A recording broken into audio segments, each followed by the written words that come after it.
মধ্যপ্রাচ্যে আবারও বাড়ছে উত্তেজনা, আকস্মিকভাবে মিসাইল ছুটছে ইরান। দেশটির একাধিক সংবাদ মাধ্যম জানিয়েছে শুক্রবার দক্ষিণাঞ্চলীয় এলাকা থেকে নির্দিষ্ট লক্ষ্যবস্তুতে এই মিসাইল নিক্ষেপ করা হয়। বার্তা সংস্থা রয়টার্সের তথ্য অনুযায়ী এখনও নিশ্চিতভাবে জানা যায়নি এই হামলার লক্ষ্যবস্তু ঠিক কী ছিল।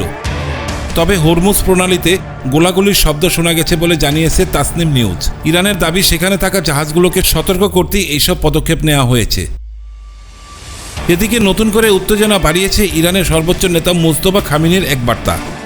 তিনি অভিযোগ করেছেন যুক্তরাষ্ট্র ও ইসরায়েল ইরানের ভেতর বিভেদ ও অস্থিরতা তৈরির চেষ্টা করছে।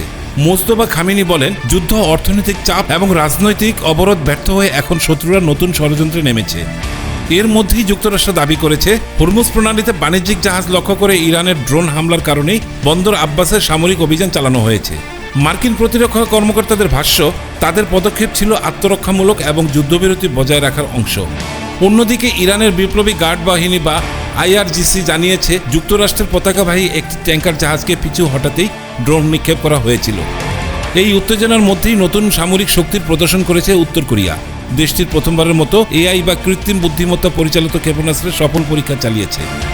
কিম জং উনের তত্ত্বাবধানে পরিচালিত এই পরীক্ষায় ব্যবহার করা হয়েছে tactical ballistic missile, artillery rocket এবং AI নিয়ন্ত্রিত প্রিসিশন ক্রুজ মিসাইল। বিশ্বজুড়ে এখন প্রশ্ন, প্রযুক্তি আর যুদ্ধের এই নতুন প্রতিযোগিতায় কোথায় গিয়ে থামবে? হাফিজুর রহমান, আয়না টেলিভিশন।